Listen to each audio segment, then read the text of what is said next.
அனைவருக்கும் வணக்கம். இன்று நம் தமிழ்நாட்டின் முதலமைச்சராக நடிகர் விஜய் பொறுப்பேற்றிருக்கிறார். நடிகர் விஜய் தானே, நல்லா நடிக்கிறாருங்க. முதலமைச்சராக பொறுப்பேற்கிறப்போவே பார்த்தீங்கன்னா பயங்கரமாக நடிச்சுட்டு தான் இருந்தார். பயங்கரமாக சினிமா டைலாக்ஸ்லாம் பேசிட்டு போயிருக்காப்புல. என்னெல்லாம் நடந்துச்சுன்றதெல்லாம் தெளிவாக பார்க்கலாம். நம்ம தமிழ்நாட்டு அரசு நிகழ்ச்சிகள் நடக்கிறப்போ முதல்ல எல்லாரும் என்ன பண்ணுவோம்? தமிழ் தாய் வாழ்த்து பாடி தான் ஆரம்பிக்கவே செய்வோம் இல்லையா? ஆனால் இன்றைக்கி விஜய் முதலமைச்சராக பொறுப்பேற்ற அந்த நிகழ்ச்சியில் பார்த்தீங்கன்னா முதல்ல பாடப்பட்டது வந்தே மாதரம், ரெண்டாவது பார்த்தீங்கன்னா தேசிய கீதம், மூணாவது தான் தமிழ் தாய் வாழ்த்து. சூப்பராக இருக்குல்ல? மக்கள் விரும்பிய மாற்றம் இதுதான். நல்லா மாற்றிருக்காருங்க, நல்லா மாற்றிருக்காரு. நம்ம தமிழ்தாய் வாழ்த்த ரெண்டாவது பாடணும்னு சொல்லி ஆளுநர் குடைச்சல் கொடுக்குற நேரத்துலலாம் பார்த்தீங்கன்னா பயங்கரமாக அதுக்கே சண்டை நடக்கும். ஸ்டாலின் அவர்கள்லாம் வச்சு விளாசுன்னு விளாசி பதிவுகள்லாம் போட்டு பயங்கரமாக மிரள விட்டுக்கிட்டு இருந்தாங்க. ஆளுநர் இந்த பொதிகை சேனல் இருக்குது பாருங்கள், அதோட ஒரு ஃபங்க்ஷனில் போய் தமிழ்தாய் வாழ்த்தை அவமதிக்கும் விதமாக நடந்ததற்கே பயங்கரமான கண்டனங்களும் பயங்கரமான அரசியலும் ஆளுநருக்கு எதிராக நடந்தது. இங்கே தமிழ்நாடு அரசோடைய நிகழ்ச்சி, அந்த நிகழ்ச்சியில் தமிழ்தாய் வாழ்த்தை கடைசியாக பாடுறாங்கன்னா இது என்னது? வர்றப்போவே தமிழுக்கு கடைசி இடம். இன்னும் என்ன வேறு ஏதாவது லாங்குவேஜ் பாட்டு ஏதாவது இருக்குனாலும் அதையும் சேர்த்து பாடிட்டு கடைசியாக தமிழை போட்டுருக்கலாம். எதுக்கு மூணாவது இடம்னு சொல்லக்கூடாது, கடைசி இடம்னு சொல்லணும். ஏன்னா மூணாவது இடம்னா அதான் மூணாவது பாடிட்டோம்ல. இப்போ கூட அணில் குஞ்சுகள் என்ன தெரியுமா சொல்கிறானுங்க, பாடணும்ல நாங்கள் என்ன விட்டோமா அப்படின்னு கேட்குறானுங்க. இது எப்படி இருக்குன்னா, கல்யாணம் பண்ண பொண்டாட்டி இருக்கிறப்போ கூத்தியாவை வச்சுக்கிட்டு கூத்தியாவை முக்கியத்துவம் கொடுத்து கூத்தியாவை தூக்கி இடத்துல வச்சுட்டு பொண்டாட்டியை ஒரு ஆளாக கூட மதிக்காமல் எதாவது இருந்தால் இருந்துட்டு போட்டோம் அப்படின்ட்டு கடைசி ரோலை தூக்கி போட்டால் எப்படி இருக்கும்? அந்த மாதிரி தான் இருக்குது. ஆனால் ஆக்சுவலாக நான் இப்போ சொன்னதும் நடந்திருக்குங்க. அம்மணி த்ரிஷா வந்திருக்காங்க இன்னைக்கு நிகழ்ச்சிக்கு. த்ரிஷா அம்மணி ஃப்ரண்ட் ரோவில் உட்காந்துருக்காங்க. கட்டுன மனைவியை காணும், பெத்த பிள்ளைங்கள காணும். வடை, பெரிய வடை, நடுவில் ஒரு ஓட்டை விழுந்திருக்கு. அந்த த்ரிஷாமணி வேற அங்கே நின்றுட்டு எல்லாருக்கும் ஹாயெல்லாம் காட்டுறாங்க. யாருக்கு ஹாய் காட்டுறாங்க? அவங்க தாவைக்க கட்சியில் ஏதாவது பொறுப்பு வகிக்கிறாங்களா, இல்லை அவங்களுக்கு என்ன இருக்குன்னு புரியல. என்னமோ விஜயோடைய மனைவி அவர்கள் வந்தால் என்ன பண்ணுவாங்களோ அதை பண்ணுறாங்க இவங்க. சூப்பரில், மக்கள் விரும்பிய மாற்றம், சூப்பர் மாற்றம் இல்லை. இந்த த்ரிஷாமணி அங்கே வர வேண்டிய அவசியம் என்ன இருக்குது? வந்திருக்காங்க, எக்ஸ்ட்ரா மேரிட்டல் அஃபேர்னு தெரியுது, இதையும் அணில் குஞ்சுகள் ஆதரவு அளிக்கிறானுங்க. இந்த மாதிரி ஒரு நபராக இவர் இருக்கிறார் என்று தெரிந்துதான் தமிழ்நாட்டு மக்கள் வாக்களிச்சிருக்காங்க. அப்போ எனக்கு என்ன கேள்வி எழும்புதுன்னா, அப்போ தமிழ்நாட்டு மக்களாகிய நாம் எக்ஸ்ட்ரா மேரிட்டல் அஃபேர் எல்லாம் வச்சுருக்கிறவங்கள பார்த்தா ரொம்ப நார்மலாக பார்க்க பழகிட்டோமா என்ன? ரொம்ப நார்மலாக எப்படி பார்க்க முடியுதுன்னு எனக்கு சத்தியமாக புரியல. மக்கள் இப்படி முட்டாளாக இருக்கிறதுனால மட்டும்தான் விஜய் இன்னைக்கு ஆட்சியில் இருந்திருக்கார். இந்த மாதிரி ஒரு குணம் கொண்ட நபரை மக்கள் எப்படி வாக்களிச்சாங்கன்றது தான் கேள்வி. அது பர்சனல், இது ப்ரொஃபஷனல்ன்றாங்க, ஒன்றும் புரியல. புது வாழ்வில் இருக்கிறவனுடைய பர்சனல்ன்றது என்ன? அவன் ஒழுக்கமானவனா பர்சனல் லைஃப்பில் இருந்தான்னா அது ஓகே.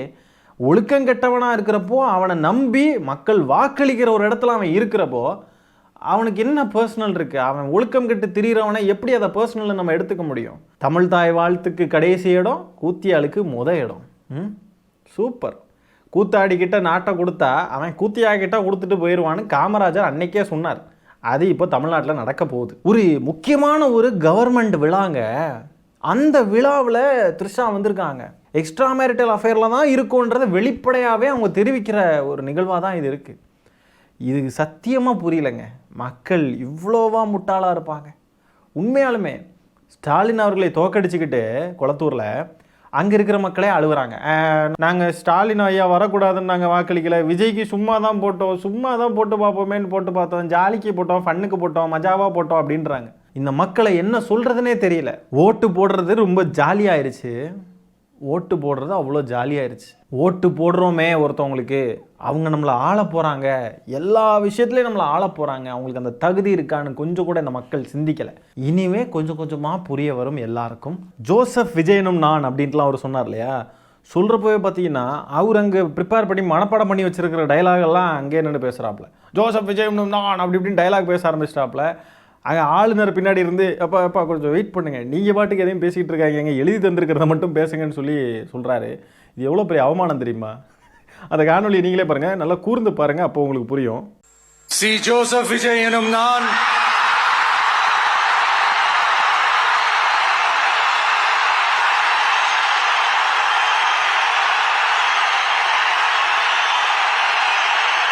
சட்டப்படி அமைக்கப்பெற்ற இந்திய அரசியல் அமைப்பின்பால் உண்மையான நம்பிக்கையும் மாறா பற்றும் கொண்டிருப்பேன் என்றும் இந்திய நாட்டின் ஒப்பில்லாத முழு முதல் ஆட்சியையும் ஒருமையையும் நிலை நிறுத்துவேன் என்றும் தமிழ்நாட்டு அரசின் முதலமைச்சராக உண்மையாகவும் உளச்சான்றின்படியும் என் கடமைகளை நிறைவேற்றுவேன் என்றும் அரசியல் அமைப்பிற்கும் சட்டத்திற்கும் இணங்க அச்சமும் ஒருதலை சார்பும் இன்றி விருப்பு வெறுப்பை விலக்கி பலதரப்பட்ட மக்கள் அனைவருக்கும் நேர்மையானதை செய்வேன் என்றும் ஆண்டவன் மீது ஆணையிட்டு உறுதிமொழிகிறேன்.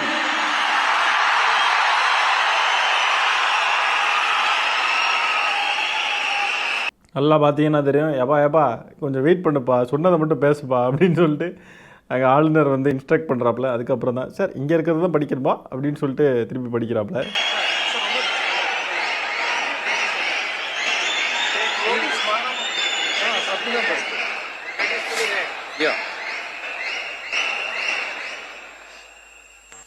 சி ஜோசப் விஜய் எனும் நான். ஓ, இது எவ்வளோ பெரிய கேவலம் தெரியுமா? தான் இஷ்டத்துக்கு என்னத்தையோ ப்ரிப்பேர் பண்ணிட்டு வந்து படிக்கிறாப்புல, அப்படியே வந்து ஒப்பிக்கிறாப்புல.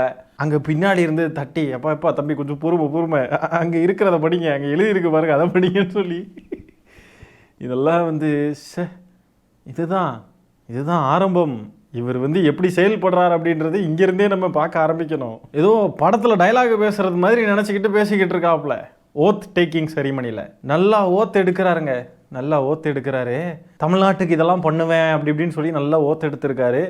அந்த ஓத் எடுத்ததெல்லாம் செய்வாரா அப்படின்றத பார்ப்போம். ஏங்க ஓத்துனா OATHங்க, இங்கிலீஷில் அது வந்து ஆங்கில வார்த்தைங்க. ஓத் டேக்கிங் செரிமனின்னு தான் சொல்லுவாங்க, பதவியேற்பு விழா இதெல்லாம். ஆமாம், ஓத்து எடுத்திருக்காரு. நல்ல அந்த ஓத்து எடுக்கிறப்போ கூட சினிமா டயலாக் தான் பேசுவாங்க. ஆடியோ லான்ச்சில் பேசுகிற மாதிரி நினச்சிக்கிட்டாரு போல். இனிமேல் இந்த அரசியல் பண்பு இதெல்லாம் வந்து அங்கே எங்கேயுமே எதிர்பார்க்க முடியாது. இவங்க இஷ்டத்துக்கு என்னெல்லாம் பண்ணுறாங்களோ பண்ணிகிட்டு இருப்பாங்க, அவ்வளோதான். நம்ம பாட்டுக்கு பார்க்க வேண்டியதான் என்ன நடக்குதுன்னு வேடிக்கை பார்த்துக்கிட்டு இருப்போம். அடுத்ததாக விஜய் வந்து அந்த நிகழ்ச்சியில் பேசுகிறப்ப பார்த்தீங்கன்னா என்ன சொல்லியிருக்காருன்னா, தமிழ்நாட்டுக்கு 10 லட்சம் கோடி ரூபா கடன் இருக்குது, புது திட்டங்கள்லாம் என்னால் அறிமுகப்படுத்த இப்போதைக்கு முடியாது, எனக்கு கொஞ்சம் கால அவகாசம் கொடுங்க, இவ்வளோ கடன் இருக்கு இல்லையா அதனால எனக்கு கொஞ்சம் டைம் கொடுங்க அப்படின்னு சொல்லிட்டு விஜய் டைம் கேட்குறாரு. ஆனால் இதே விஜய் தான் இதுக்கு முன்னாடி பேசுகிறப்போலாம் என்ன தெரியுமா சொன்னார்? இவங்க வந்து வாக்குறுதியில் பல திட்டங்கள் சொல்லுவாங்க. திமுகவை சொன்னாருங்க, எல்லாமே இருக்குது, வாக்குறுதிகள்லாம் சொன்னாங்க இல்லையா, அதெல்லாம் எப்போ தெரியுமா திமுக நிறைவேற்றிச்சு? 3 வருஷம் கழிச்சு, 4 வருஷம் கழிச்சு, 5 வருஷம் கழிச்சு நிறைவேற்றுறாங்க எல்லாத்தையும் அப்படின்ட்டு குற்றம் சாட்டினார். இன்னைக்கு விஜய் டைம் கேட்குறார். அது மட்டும் இல்லாமல் கஜானாவே காலி ஆயிடுச்சு, காலியாக வலிச்சு எடுத்துகிட்டு போயிட்டாங்க எல்லாத்தையும் அப்படின்னு சொல்லிட்டு விஜய் வந்து ஒரு அப்பட்டமான ஒரு தற்குறித்தனமான ஒரு குற்றச்சாட்டை வைக்கிறார். அது எப்படி கஜானாவை காலி பண்ணி எடுத்துகிட்டு போக முடியும்? என்ன இது, என்ன பேசுகிறாருன்ற அறிவு இல்லாமல் ஒரு முதலமைச்சர்ன்ற பொறுப்பை அடைஞ்சாச்சு. அந்த பொறுப்பில் உட்காந்துக்கிட்டு கூட கொஞ்சம் கூட வந்து பொறுப்பே இல்லாமல் பேசிக்கிட்டு இருந்தா என்னன்னு? இது ஏதோ வந்து மன்னர் ஆட்சியில் இந்த கஜானா இருக்கும் பாருங்கள், அந்த கஜானாவில் அப்படியே பணம் இருக்கும், அது இருக்கும், இது இருக்குன்ற மாதிரி பேசிக்கிட்டு இருக்கார். ரெவென்யூ ஃப்ளோ, எக்ஸ்பெண்டிச்சர் ஃப்ளோலாம் அது பாட்டுக்கு வரும் போய்கிட்டு இருக்கும். அதெல்லாம் வந்து அங்கே ஒன்றும் பண்ண முடியாது யாராலையும். என்னதான் பேசுகிறாருன்றது ஒன்றும் புரிய மாட்டேங்குதுங்க. என்னமோ அண்ணன் சீர் கொடுப்பேன், மாமே சீர் கொடுப்பேன், 6 சிலிண்டர் கொடுப்பேன், 2500 கொடுப்பேன், எந்த பதிலும் இல்லை. கையை விரிச்சிட்டாரு. எனக்கு வந்து கஷ்டம், 10 லட்சம் கோடி கடன் இருக்கு அப்படின்னு. இதே 10 லட்சம் கோடி கடன் இருக்கிறப்போ ஸ்டாலின் அவர்கள் ஆட்சியில் எல்லாம் செஞ்சுக்கிட்டு தானே இருந்தார். புது திட்டங்கள் கொண்டு வந்தார், எல்லாமே செஞ்சுக்கிட்டு இருந்தார். அவர் குறைய சொல்லலை எதுவுமே. காசு இல்லை, ஏற்கனவே அதிமுக அரசு கடன் வச்சுக்கிட்டு போயிட்டாங்க, அப்படி வச்சுட்டாங்க இப்படி வச்சுட்டாங்கன்னு எதுவுமே சொல்லலையே. அவருடைய நிர்வாக திறமையை அவர் காட்டினாரு. உங்களால் அப்போ நிர்வாகம் சரியாக பண்ண முடியாதுன்றதை நீங்கள் முத நாளே ஒத்துக்கிட்டீங்க. ஸ்டாலின் அவர்கள் ஆட்சிக்கு வந்தப்போ கொரோனா தலைவிரிச்சு ஆடிக்கிட்டு இருந்துச்சு. மனுஷன் அந்த நேரத்துலையும் எதையுமே பார்க்காம, எந்த கஷ்டத்தையும் பார்க்காம அந்த கொரோனா சூட்டை மாட்டிக்கிட்டு நேராக ஹாஸ்பிட்டலுக்கு போயிட்டார் முத வேலையாக. அது மட்டும் இல்லாமல் கவர்மெண்ட்டை கரெக்டாக நிர்வாகம் பண்ணார். என்னெல்லாம் பண்ணணுமோ எல்லாம் செஞ்சார். எந்த குறையும் சொல்லலை, எந்த நெகட்டிவான வேர்ட்ஸும் யூஸ் பண்ணல. ப்ராப்பராக மக்களுக்கு என்ன செய்யணுமோ அதை செஞ்சார். இப்படி அடுத்தவங்க மேலே பழியையும் அடுத்தவங்களை குறை சொல்கிறதையும் வாடிக்கையாக வச்சுருக்கவன் ஆட்சி பொறுப்புக்கு வந்திருந்தும் அதை தான் பண்ணுறான். அப்போ இதெல்லாம் பண்ண முடியாது. 10 லட்சம் கோடி ரூபா கடன் இருக்குது அப்படின்றது உங்களுக்கு முன்னாடியே தெரியும்ல. தமிழ்நாட்டுடைய பட்ஜெட்டு பிப்ரவரி மாதம் வந்து தமிழ்நாட்டுடைய பட்ஜெட் கூட்டத்தொடர் நடந்துச்சு. அப்போவே தமிழ்நாட்டுடைய பட்ஜெட் என்ன, எவ்வளோ கடன் இருக்குது எல்லாமே தெரியுமா தெரியாதா? விஜய் அவர்களுடைய வாக்குறுதிகள்லாம் இப்போ தான் சமீபத்தில் கொடுத்தார், ரைட்டா? ஏப்ரலில் எலெக்ஷனுக்கு முன்னாடி தான் கொடுத்தார். தேர்தல் வாக்குறுதிகள் கொடுக்குறப்போ உங்களுக்கு தெரியாதா இவ்வளோ ரூபா கடன் இருக்குது அப்படின்ட்டுலாம் தெரியாதா? அப்போ எதுக்கு வாக்குறுதிகள் கொடுத்தீங்க? இப்போ வாக்குறுதிகள் கொடுக்குறப்போ நம்பிக்கையே இல்லை விஜய்க்கு, நம்ம ஆட்சிக்கெலாம் வருவோன்னு தெரியாது. கண்ட மேடிக்கு வாய்க்கு வந்ததெல்லாம் அடிச்சு விட்டாரு. ஆனால் இப்போ ஆட்சியே கிடச்சிருச்சு அப்படின்றப்போ அதெல்லாம் என்னால் செய்ய முடியாதுங்க, 10 லட்சம் கோடி ரூபா கடன் வச்சுட்டா எனக்கு கொஞ்சம் டைம் கொடுங்க அப்படின்னு டைம் கேட்குறாரு. அப்போ எதுக்கு நீங்கள் அவ்வளோ பேச்சு பேசுனீங்க? இல்ல காசு இல்ல அப்படின்னு சொல்றாங்க. ஆனா விடிய காத்தால எல்லார் அக்கௌண்ட்லயும் 5000 ரூபாய் போட்டுறீங்களா? அது எப்படி?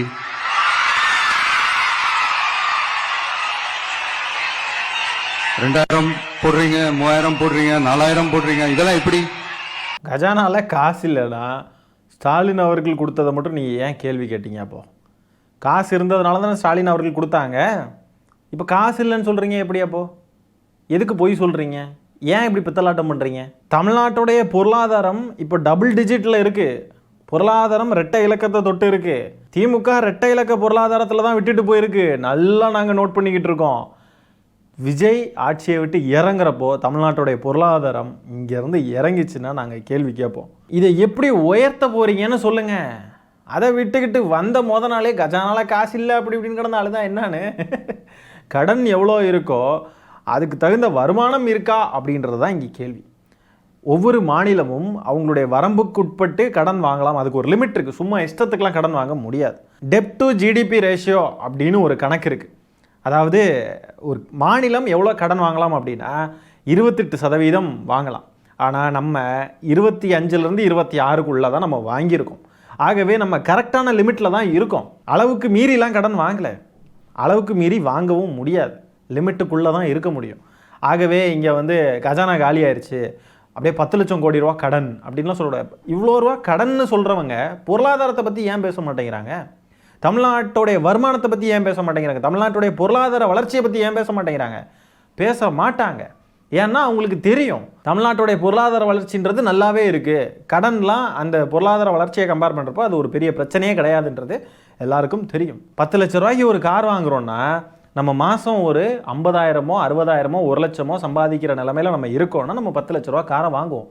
அதே கணக்கு தான். 10 லட்சம் கோடி ரூபாய் கடன் இருந்தாலும் அதுக்கேற்ற பொருளாதாரமும் வளர்ச்சியும் கட்டமைப்பும் நம்ம கிட்ட இருக்குன்றது தான் நம்ம புரிஞ்சுக்க வேண்டிய விஷயம். இதெல்லாம் நம்ம பாடம் எடுக்க வேண்டிய அவசியமே இல்லைங்க. சின்ன சின்ன குழந்தைங்களுக்கு கூட தெரிஞ்ச விஷயங்க. விஜய் வந்து சிஎம் ஆகிட்டும் இன்னும் சின்ன குழந்தைங்கள விட மோசமாக அழுதுகிட்டு இருக்கார் அப்படின்னு தான் நம்ம பார்க்க வேண்டியது இருக்குது. விஜய் வந்து இப்படி கஜானா காலி ஆயிடுச்சு அப்படி இப்படின்ட்டு குற்றச்சாட்டு வச்சதுக்கு திமுக தலைவர் ஸ்டாலின் அவர்கள் உடனேயே பதிலடி கொடுத்துருக்காங்க. இந்த பதிலடி தான் வேணும். திமுகவுடைய ஆட்டம் இப்போ தான் வெறித்தனமாக இறங்குது. அவருடைய பதிலடியை மட்டும் பாருங்கள். மாண்புமிகு தமிழ்நாடு முதலமைச்சராக பொறுப்பேற்றுள்ள தமிழக வெற்றி கழக தலைவர் திரு ஆக்டர் விஜய் அந்த ஐடியா டேக் பண்ணியிருக்காங்க. டிவிகே விஜயை டேக் பண்ணல, ஆக்டர் விஜயை டேக் பண்ணதுக்குள்ளே ஒரு அரசியல் இருக்குது.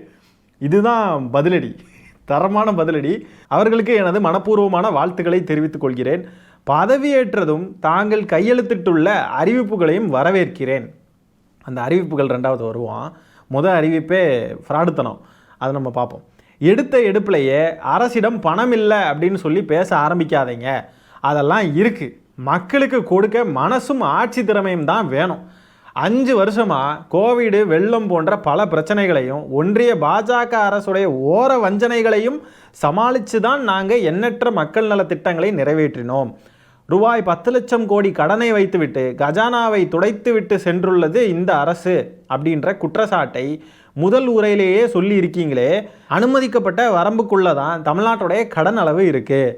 தமிழ்நாடு அரசுடைய நிதிநிலை பற்றி கடந்த பிப்ரவரி மாத பட்ஜெட்லேயே நாங்கள் தெளிவாக சொல்லிட்டோம். அது உங்களுக்கு தெரியாதா? அதுக்கு பிறகு தானே நீங்கள் வாக்குறுதிகளை எல்லாம் கொடுத்துருக்கீங்க மக்களுக்கு. உங்களுக்கு வாக்களித்த மக்களை மீண்டும் ஏமாற்றி திசை திருப்பாதீங்க. அதாவது உங்களுக்கு வாக்களித்த மக்களை மீண்டும் ஏமாத்தாதீங்க. அப்படின்னா ஏற்கனவே நீங்கள் ஏமாற்றிக்கிட்டு இருந்தீங்க. மக்கள் நீங்கள் ஏமாத்தினதை நம்பி மக்கள் வாக்களிச்சிருக்காங்க.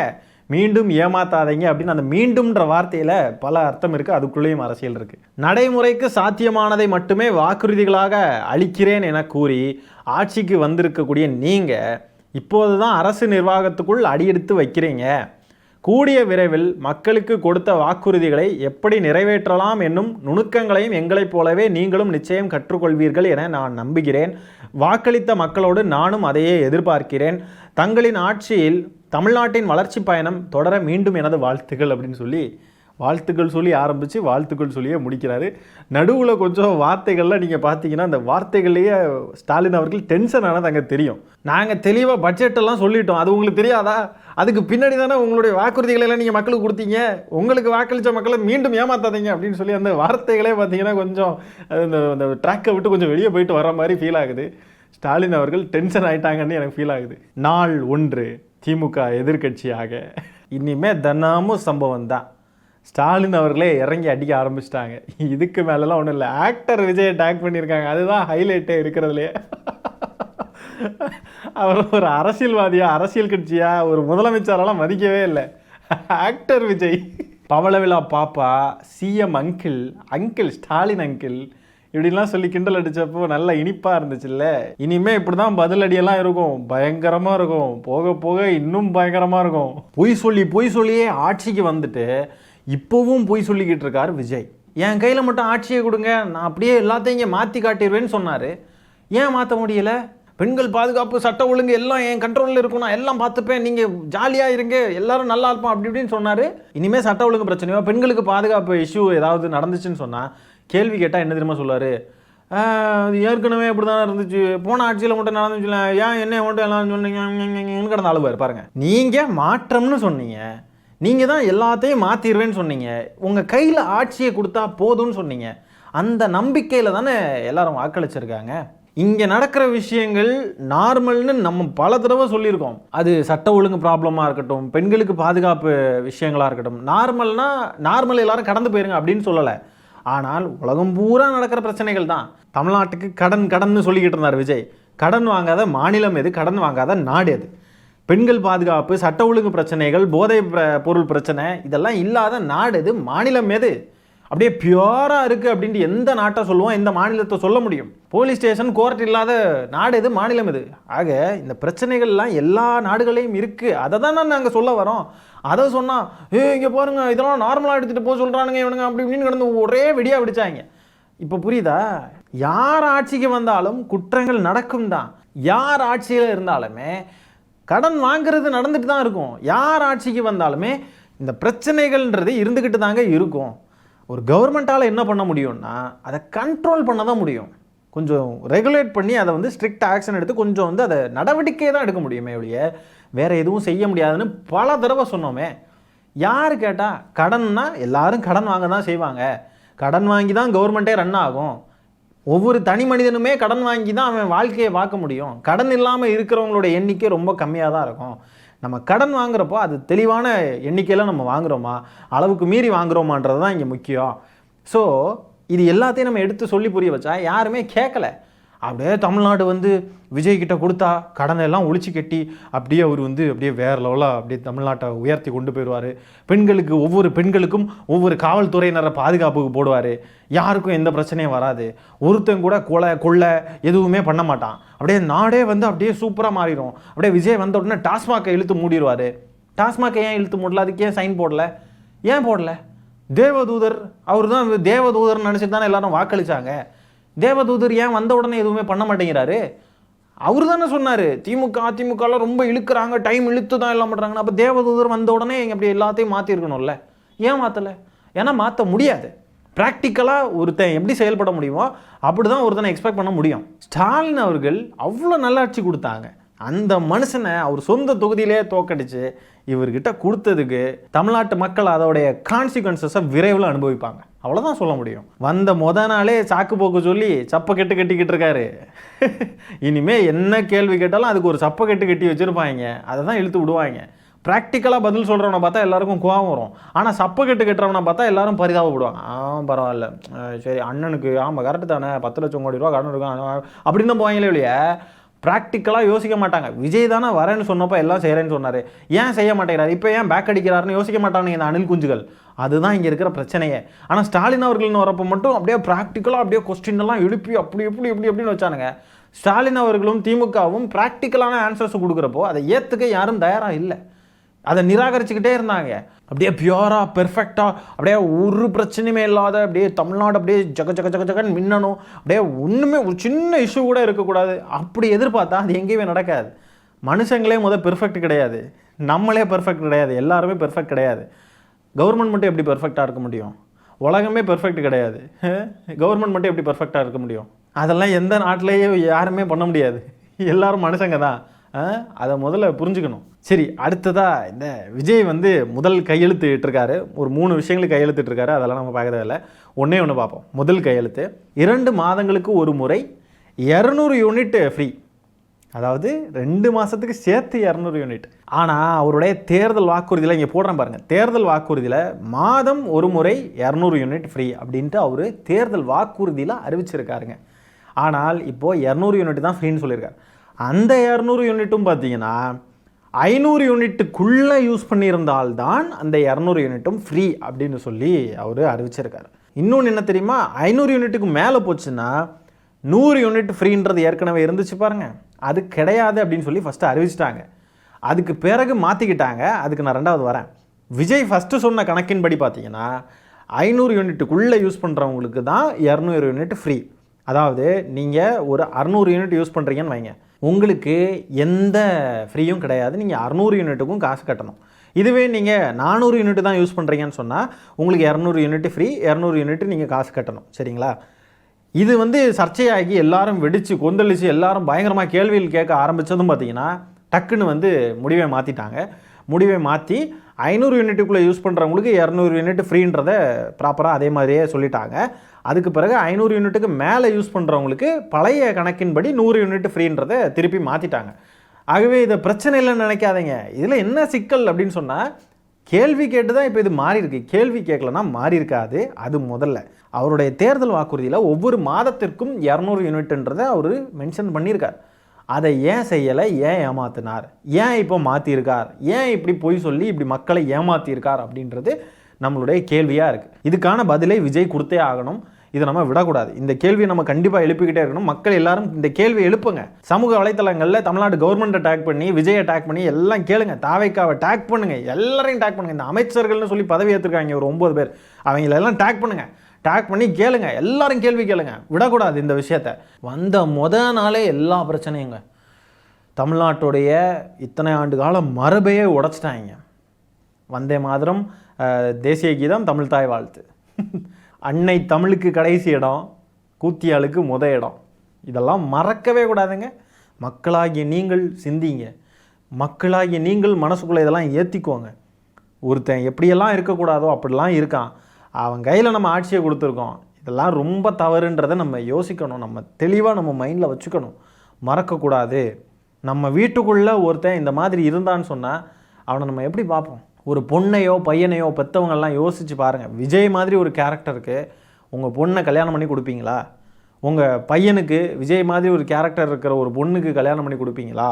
எல்லாத்தையும் யோசித்து பாருங்கள். இந்த மாதத்துக்கான மகளிர் உரிமை தொகை வருமானு தெரில, தமிழ் புதல்வனுக்கான காசு வருமானு தெரில, புதுமை பெண் காசு வருமானு தெரியல, முதியோர் உதவித்தொகை வருமானு தெரில, எதுவுமே தெரிலங்க.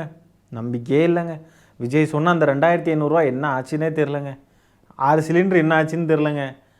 சொன்னாங்களே செஞ்சாங்களா, சொன்னாரே செஞ்சாரா, நம்ம கேட்டுக்கிட்டே இருப்போம் பாருங்கள். இனிமேல் கையெழுத்தே அந்த 2500 ரூபாய்க்கு போட்டிருக்கணும்ல. மக்களுக்கு அந்த 1000 ரூபா கூட போய் சேருமான்னு தெரில. அதை நினச்சா தான் கொஞ்சம் பதட்டமாக இருக்குது. ஏன்னா நிறைய பேர் அந்த காசு தான் அவங்களுக்கு ஒரு மாதத்துக்கு ஏதோ ஒரு தேவையை பூர்த்தி பண்ணிக்கிட்டு இருந்துச்சு. விஜய் அவர்கள் பேசுகிறத பார்த்தா இதெல்லாம் நடக்காது போல் இருக்குது. அது எப்படி ஒரு 10 நாளைக்கு முன்னாடி பாசிபிளாக இருந்த ஒரு விஷயம் இப்போ மட்டும் எப்படி பாசிபிளாக இல்லாமல் ஆகும்? யோசிச்சு பாருங்கள். 10 நாளைக்கு முன்னாடி நடந்துக்கிட்டு இருந்த ஒரு விஷயம் இனிமேல் நடக்காது அப்படின்னா கஜானா காலி ஆயிடுச்சு, கஜானா காசே இல்லை. அப்படியே என்ன பேசுகிறாருன்னு ஒன்றும் புரியலைங்க விஜய். சாயம் இப்போவே வெளுக்க ஆரம்பிச்சிருச்சு. நமக்கு இனிமேல் ஒரே என்டர்டெயின்மெண்ட் தான். நம்ம ஆட்சிக்கு வந்த அடுத்த நிமிஷம் என்ன செய்ய போறேன்னு சொல்றேன். நம்பர் 1, தமிழ்நாட்டில் இருக்கிற எல்லா குடும்பங்களுக்கும் உறுதுணையா இருக்கத்தான் நாம் அரசியலுக்கே வந்தோம். அந்த எண்ணத்தோட வெளிப்பாடு தான் நம்மளோட ஒவ்வொரு குடும்பத்திற்குமான உத்தரவாதம். 200 யூனிட் கட்டணமில்லா மின்சாரம்.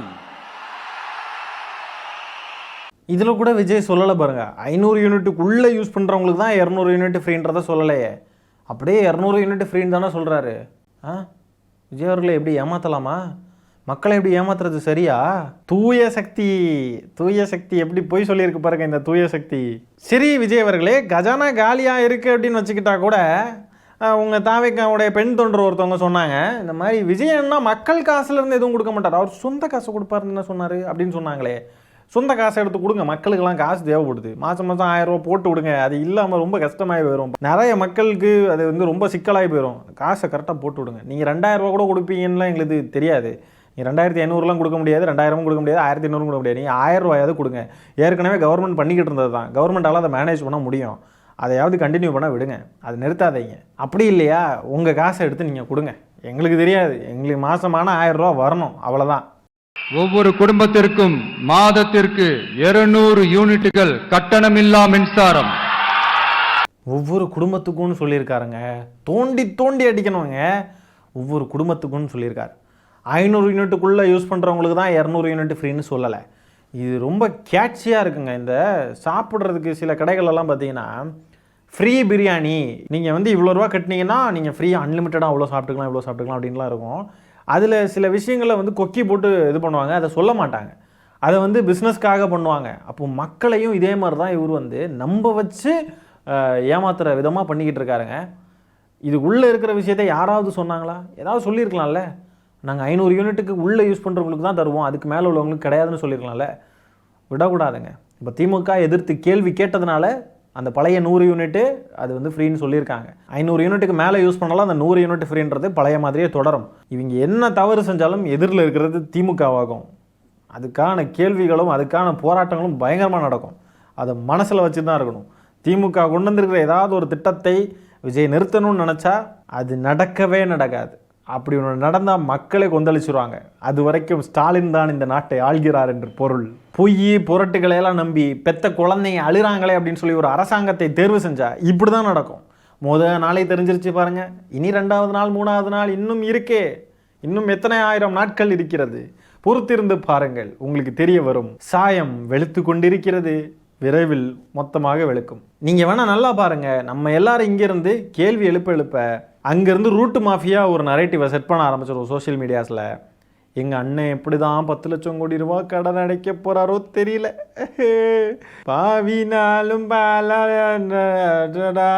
அப்படின்னு அந்த பாட்டு போட்டு ரீல்ஸ்லாம் போடுவாங்க. சோஷியல் மீடியாவில் ஒரு நரேட்டிவை செட் பண்ணுவாங்க பாருங்கள். விஜய் வந்து இப்படிலாம் சொன்னாரே, ஏன் செய்யலை அப்படின்னு நம்ம கேள்வி கேட்டோம்னா, இவ்வளோ அழகாக இருக்கார் பாருங்க, ஒரு கோட்டு சூட்லாம் போட்டு வந்திருக்காரு, இவ்வளோ அழகான சிஎம் எங்கேயாவது பார்த்துறீங்க இப்படின்ட்டு வருவானுங்க.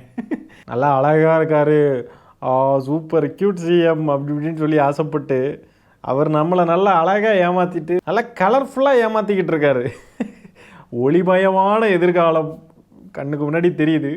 தாவேக்கா அணில் குஞ்சுகளுக்கு மட்டும் நல்லா ஒளிமயமாக இருக்கும், பார்க்க அழகாக இருக்கார். இன்னைக்கு இந்த கோட்டு போட்டிருக்காரா, நாளைக்கு ஃபார்மல் ஷேர், ஓ சூப்பர், இப்படி ஒரு சிஎம் இருந்ததே இல்லைல்ல, சூப்பராக இருக்கார், க்யூட்டாக இருக்கார், டிங் இப்படி தான் இருப்பானுங்க அவனுங்க. ஆகவே தமிழ்நாட்டு மக்களே என்ன நினைக்கிறீங்க? விஜய் பொறுப்பேற்றிருக்கிறார். அங்கிள் மாமா விஜய் அவர் தான் சொன்னார் அவர் மாமான்ட்டு. தமிழ்நாட்டில் இருக்கக்கூடிய நிறைய பேருக்கு ஒரு மாமாவான், ஆகவே எனக்கும் மாமாவாக தானே இருப்பார். ஆகவே மாமா விஜய் சிஎம் ஆயிருக்காரு, ஓத் எடுத்திருக்காரு. அந்த ஓத் எடுத்ததை பற்றியெல்லாம் என்ன நினைக்கிறீங்க? இந்த மாதிரி சைன் போட்டு அதில் பித்தலாட்டம் பண்ணதை பற்றி என்ன நினைக்கிறீங்க? இன்னும் நிறைய இருக்குது, அதெல்லாம் அடுத்த காணொலியில் பார்ப்போம். இந்த காணொலியில் நம்ம பேசியிருக்கிற விஷயங்களை பற்றி என்ன நினைக்கிறீங்கன்றதை கமெண்ட்ஸில் பதிவு பண்ணுங்கள். இந்த காணொலியை நான் இத்துடன் நிறைவு செய்து கொள்கிறேன். நன்றி, வணக்கம்.